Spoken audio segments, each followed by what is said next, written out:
dans le ciel et l'instant où on est entré dans le feu.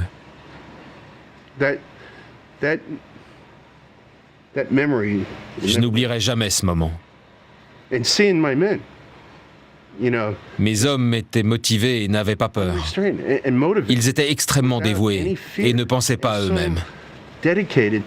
C'est incroyable. Je suis très fier d'eux.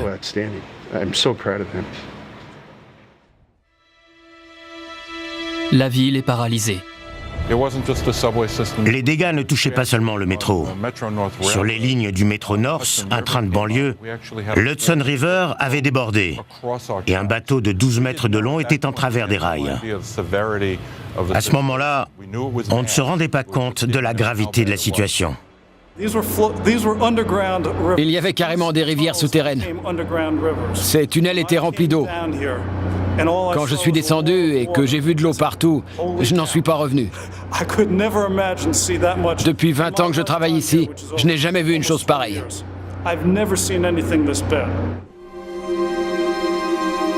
Le New Jersey a été le plus durement touché. Un parc d'attractions est complètement submergé. La célèbre jetée d'Atlantic City a été détruite. 5000 personnes sont logées dans des abris. Dans le sud de Manhattan, le principal fournisseur d'électricité, Con Edison, doit remettre le courant, même si certaines parties du système sont encore immergées dans l'eau salée. Nos employés travaillent sur des lignes à haute tension, à des températures élevées et sur de gros engins. C'est dangereux. Quand ce genre de danger intervient en plus, ça peut être extrêmement risqué.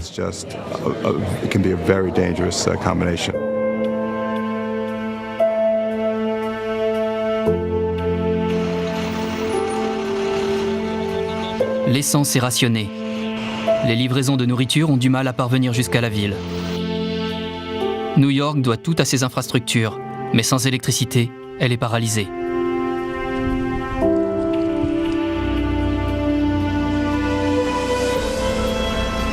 Au bout de 2 jours, une partie du métro est rouverte. Les escalators sont fermés, mais les escaliers sont praticables. On peut descendre facilement. Il y a eu des ravages à certains endroits, mais rien d'irrémédiable. Le système du métro est simple. Des escaliers, un trou souterrain, encore des escaliers et ainsi de suite. Les gens vont pouvoir se déplacer à nouveau rapidement. La population reste 4 jours dans l'obscurité.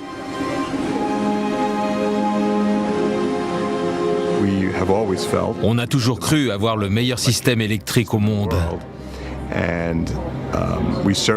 Et là, on a vu ses faiblesses. Je ne sais pas si on pourrait revivre ça. Une fois dans une vie, ça suffit. Chaque soir, avant de m'endormir, je vois cette vague arriver. Je n'aime pas cette sensation. On dit que ça n'arrive que tous les 100 ans, mais je n'y crois pas. Ce genre d'ouragan va être plus fréquent qu'on ne croit.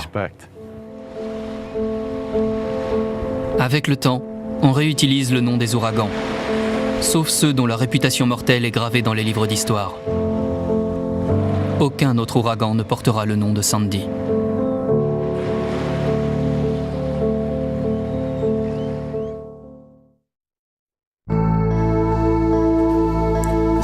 C'est l'apocalypse. Le 29 octobre 2012, peu avant 18h, John Matir filme la tempête qui sévit dans son quartier avec son téléphone portable. Ça m'a fait flipper. Je m'attendais pas à voir ta tête derrière la vitre. Dans quelques secondes, ce garçon de 16 ans va filmer des images qui feront le tour du monde. Oh la vache. J'hallucine.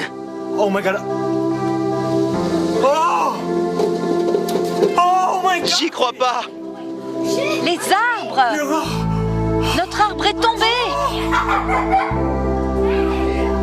Il a frôlé la voiture. La vache, la voiture des voisins. Il a touché ma voiture? La voiture des voisins. En l'espace d'un mois, l'ouragan Sandy s'abat sur la côte atlantique de l'Amérique avec une violence exceptionnelle.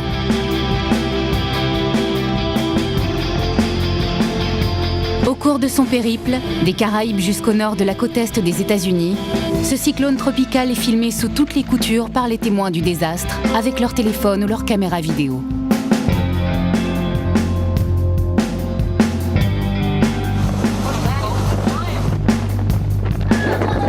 Voilà l'ouragan Sandy!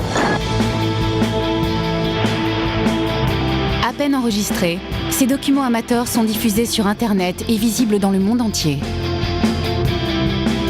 Ils offrent un point de vue inédit sur une catastrophe naturelle de cette ampleur.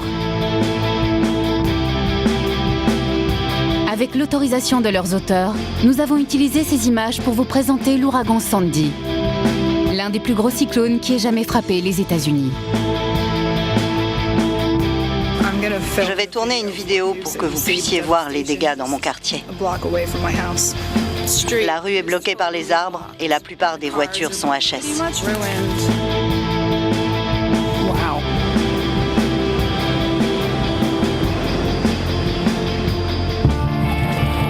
Je m'appelle Scott McPartland et je m'intéresse aux tempêtes depuis que j'ai 13 ans.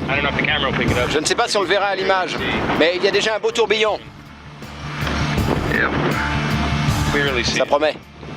Ça soulève beaucoup de poussière. Ma fascination a fini par devenir une activité professionnelle à part entière. Voilà pourquoi on reste dans la voiture. Ce grêlon vient juste de tomber. Il fait plus de 5 cm de diamètre et il est couvert de pointes. La vache! Je l'ai pas vu venir celui-là. Météorologue confirmé, Scott McPartland est aussi l'un des chasseurs de tempêtes les plus célèbres des États-Unis. Quand le cyclone tropical Sandy est repéré pour la première fois, il s'y intéresse aussitôt. Une semaine avant, certains modèles prévisionnels annonçaient déjà qu'il frapperait le nord de la côte est. Personne n'avait jamais vu un phénomène de cette ampleur. Haïti est l'un des premiers pays touchés par Sandy. Les pluies diluviennes et les inondations y font au moins 60 victimes et 200 000 sans-abri. La tempête tropicale se dirige ensuite vers le nord. Le 23 octobre, les Bahamas émettent un bulletin d'alerte cyclonique. Et le lendemain, Sandy atteint le stade officiel d'ouragan. 2 personnes trouvent la mort dans l'archipel et les dégâts matériels sont estimés à plusieurs millions. Au moment où Sandy est arrivée aux Bahamas, elle grossissait à vue d'œil. Elle était énorme. Elle a atteint 1500 km de diamètre, je crois. Le 25 octobre, vers 5 heures du matin, l'ouragan frappe Santiago de Cuba.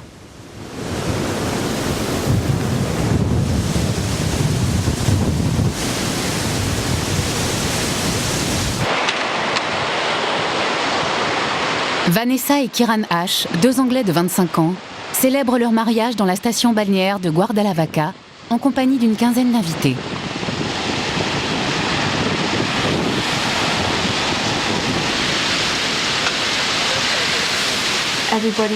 Il y a eu un vent de panique quand on a vu arriver ces énormes nuages qui déversaient des trombes d'eau.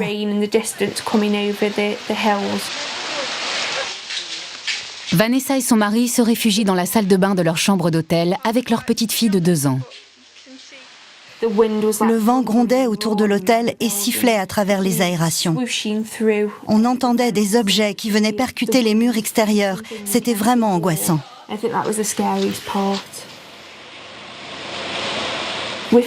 On avait peur de mourir, tout simplement. Je suis allée jusqu'à la baie vitrée et j'ai écarté le rideau. La vitre se déformait sous l'effet du vent. J'ai pris mon téléphone et ma caméra pour filmer, histoire de garder un souvenir de cette histoire. Je suis restée 10 secondes à la fenêtre et puis je suis retournée au fond de la chambre. J'avais trop peur que la vitre explose. Il y a un arbre déraciné. Le jour suivant, Vanessa filme à nouveau quelques images. L'hôtel est inondé et les dégâts sont considérables.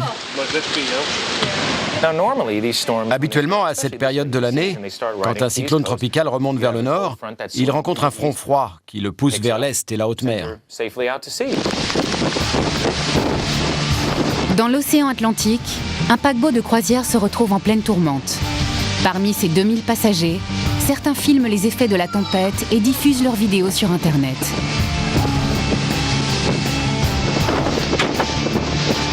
Voici l'ouragan Sandy. On est en 2012, en pleine croisière, au beau milieu de l'océan. C'est pas le bon jour pour faire du bateau. Paré pour la tempête?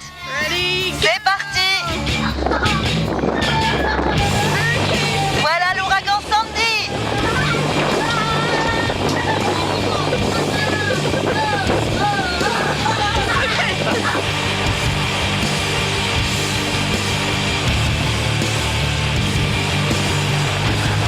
À la vue de ces images, de nombreux internautes croient que le navire a commencé à prendre l'eau. En réalité, c'est l'eau de la piscine du paquebot qui s'est répandue dans les coursives. Le lendemain, Ethan Suez, un petit garçon de Floride âgé de 8 ans, présente sur Internet une vidéo des dégâts. La nuit dernière, notre bateau a croisé le chemin d'un ouragan. C'est le bazar dans la boutique de cadeaux. Tous les jouets sont tombés par terre. Et le grand comptoir aussi.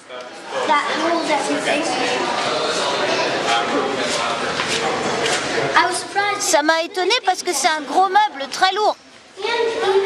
Dans la bijouterie, tout est tombé aussi. C'est là-bas.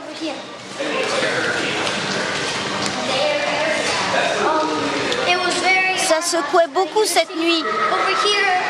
Là, il y a tout un tas de sacs par terre. Tout le rayon s'est vidé sur le sol. Et derrière, par là, on voit plein de montres et de colliers entassés dans un coin.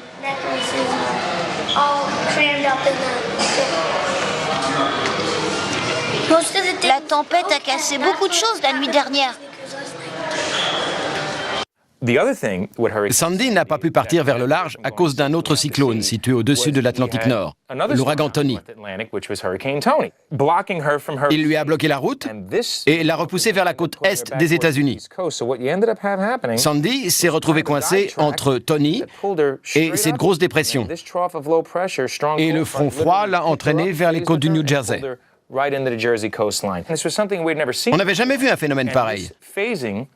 La conjonction de ces deux systèmes atmosphériques a transmis à Sandy une énorme quantité d'énergie qui l'a transformé en un terrible ouragan. Tandis que Sandy se dirige vers la côte est, les autorités préviennent la population. We should plan to see heavy rain that lasts for 36 hours. Once the storm starts to hit, flooding is very real and serious concern.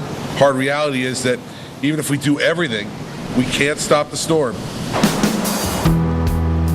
Le 28 octobre, les premières précipitations atteignent l'île Hatteras, un ruban de terre situé à une cinquantaine de kilomètres au large de la côte de la Caroline du Nord. Kurt Kessler filme l'arrivée de la tempête. Si vous regardez bien entre les maisons, là-bas, vous verrez que la mer recouvre le sable peu à peu. Je voudrais essayer d'aller là-bas, pour voir. Mais je n'ai pas envie de me faire électrocuter par une ligne à haute tension. C'est trop risqué. Au-dessus de mon épaule, vous devez apercevoir l'océan normalement. Je vais essayer de mieux vous le montrer pour que vous puissiez voir les vagues. Elles sont vraiment énormes, très grosses.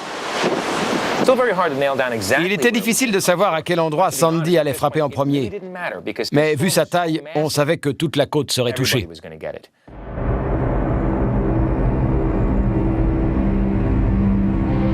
À l'approche de Sandy, le président Obama lui-même avertit la population. This is a serious and big storm. And my first message is to all people across the eastern seaboard, mid-Atlantic, going north, that you need to take this very seriously.